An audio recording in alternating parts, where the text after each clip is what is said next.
21व्या वर्षी मी दत्त विकास सोसायटीची स्थापना केली. वडील माझं लाकडं तोडायचं, 92% गुण मिळवून मी पहिला आलो. कारण एवढी परिस्थिती डेंजर होती, ते मला कर्मचारी म्हणून मापाडी म्हणून कामाला ठेवलं. त्यावेळी तुम्हाला सहकार्याची ताकद कळलेली. संस्था झाली त्यावेळी 2 कर्मचारी संस्था मी स्थापन केली की आम्ही सो भांडवलात ना जाता साहेब गेले 4 वर्ष करतो. म्हणजे 100 कोटीच्या ठेवे आपली योजना म्हणूया ती सुचली कशी की त्याच्याकडे जमीन नाही आपण त्याला इतका फायदा मिळवून देऊया. मला एवढं समाधान वाटतंय. आज ती जी भेटली तर आनंदाने येऊन मला मिठी मारतात.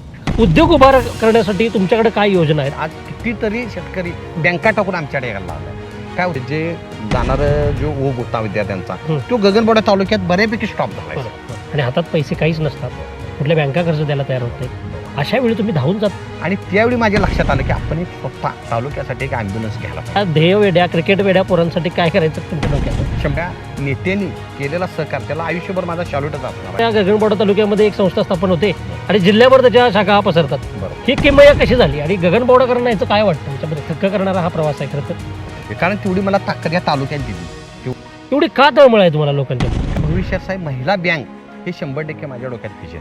लोक तुमच्याकडे आशेनं बघतात, तुमचा विचार काय आहे?